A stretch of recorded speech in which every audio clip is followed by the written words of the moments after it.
So I'm with Sean from Killer Bees, and he is showing me his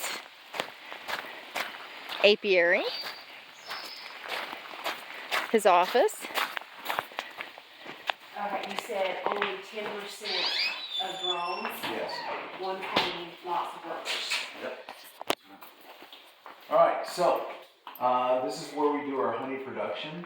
So what I'll do is I'll take the supers, which is they have some right behind you, and each super will have around 50 pounds, 45 to 50 pounds of honey in it.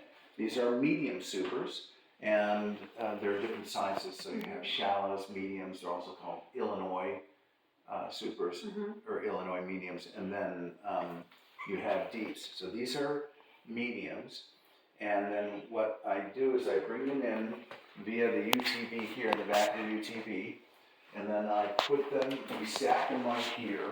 We'll roll out this uncapping machine, and we'll take those frames of honey, and this will uncap around 5 frames per minute. So it takes the very top part of the comb off. You can see right here. It takes that off, and this is part. There's the queen. Can I touch that? Yeah, sure. And see, that's the comb. Now there's a. Can you eat that? No. I mean, you could, but I'm not going to let you. Because the bees need to do it. They need the comb.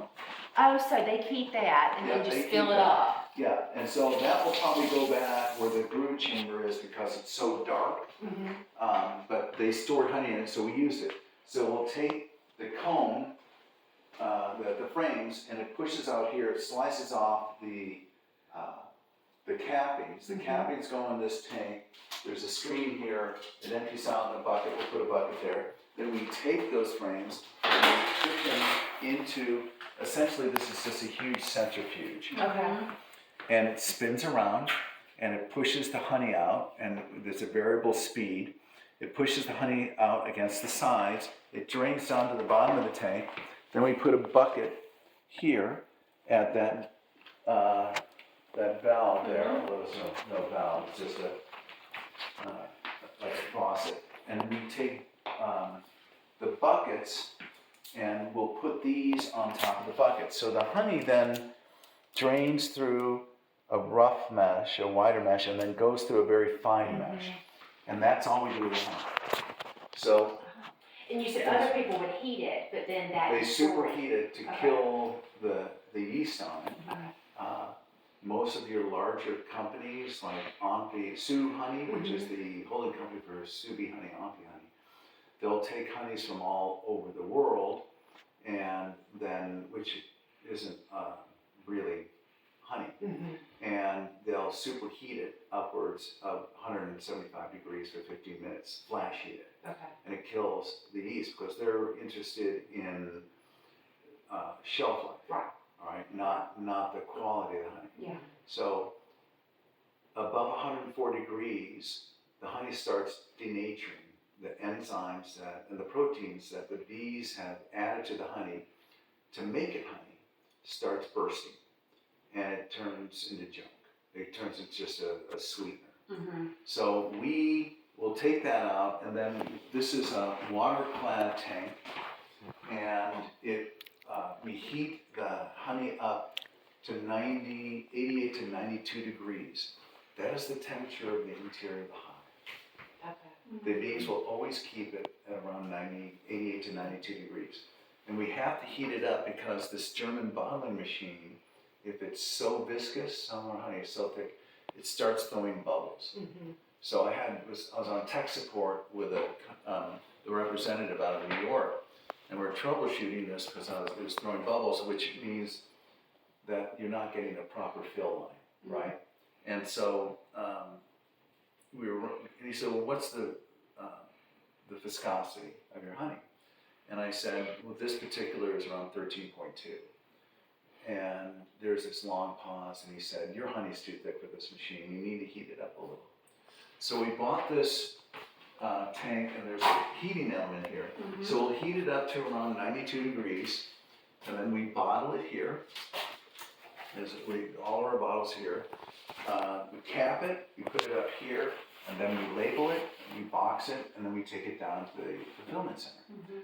Everything is done on site by us, or occasionally we have a Brevard College intern that we pay, and she will help us and help us with the bees. I actually send them to bee school, pay for them to go to bee school, and I pay their hourly rate at bee school. Nice. So yeah, I was in SU in the end. So And so do you try to pick students who have an interest in this area? environmental sciences or biology. Okay, And our last intern graduated summa cum laude in biology. okay. And all of our interns do their senior projects around bees. Okay. And they do other projects up here. Mhm. So they're getting a lot of benefit. And they're Oh, paid yeah. $21 an hour Yeah. to do it. Yeah, So- smart students. Yeah. Right. Yeah. So that's our operation here. You know, a lot of times we'll just start stacking the buckets, and we have a temperature controlled room down in the fulfillment center that keeps the buckets warm. Okay. Still 88 to 92? No, above 70. Below, when you start getting down to 65 degrees, then you're going to start enhancing the crystallization of honey. Okay, yeah, So it has to be temperature controlled. So okay. in the winter, it's a heated room, and so No, one other question, this may be a stupid question. no. This is the comb. Right? You can buy some honey and it has the comb in there. Yeah, cut comb. Cut comb. Mhm. So why, you don't cut any of your comb, you No. leave it No, for the bees? first of all, there's plastic here that the bees build out of. It's a plastic foundation. Mhm, So the yellow. we can't cut it. Yes, Okay, we can't cut it. Second, again, the bees really don't like making comb honey. well, you said it takes 10 times as much. That's right. Okay. It takes around 10 pounds of honey to make 1 pound of wax. Okay, Bees don't like that. right. So that's why we give them as much as we can. Right. Hold on. So you're conserving, so that way, even with leaving 50% of the honey for them, they've got ample energy to do what they need to do. We, for honey production, we don't want them to waste 10 pounds of Right. honey. Right. So, and also, that's why we have a capping machine. So, I'm gonna pull this out. I think this is a cleaner comb. We're not, maybe not. So it cuts it out, and you can see the plastic underneath. Mm-hmm. Now, the reason why this is so dark in the center, because there is brood there. Most of our frames are clear white wax, but this is last year's honey. And what we did, somebody wanted some honey, one of our best clients, and she lives locally, and she wanted 200 3-ounce jars. And so I had spare honey. I don't know if I told you, but I keep 10 supers of honey for the bees over the winter. Okay. So in the spring, when some of the bees, stronger hives, start going through their honey reserves, I'll give them honey. Right. That's what you feed them instead of sugar Instead water. of sugar water. Okay. Right. So I give them their own honey, and I usually send, say, 10 supers for that purpose. Mm-hmm. I had 6 supers left over, and we used them for this particular What client. was she going to do with it? It was for her husband's 80th birthday Okay. party. So she was giving them out as favors. And this is out of Houston, right? Okay. So we, she literally buys thousands and thousands of dollars worth of honey every year. Mm-hmm. She's gonna be a little disappointed this year because again, the bees are building up. We don't know what the honey goes. Right. We get inquiries every day from all over the world for our honey. When is it going to be available? Mm-hmm. And I'm very honest. I said, you know, the bees come first, and whatever's left over. But we have an exclusive email list, Mm-hmm. and our customers are from all over the world are notified a few days in advance, and then when I literally put it, I time it, I schedule it on our website, so that at midnight a certain day, Mm-hmm. it pops up, it's available, and then literally for like 3 or 4 days straight, 6 hours a day, Yeah. Denise and I are packaging Yeah. along with the interns. Yeah. So Sean, I want to thank you so much for allowing me to do just a short video. And thank you both for, now you're in the video. I'm not sure, I didn't really clear that with you before. That's okay? Yeah, okay.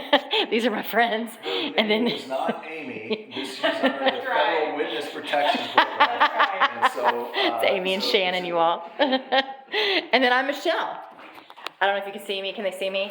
Yes. Hi. And we're done with the video. So thanks again, Sean. You're welcome. Just gonna zero in on your logo right here.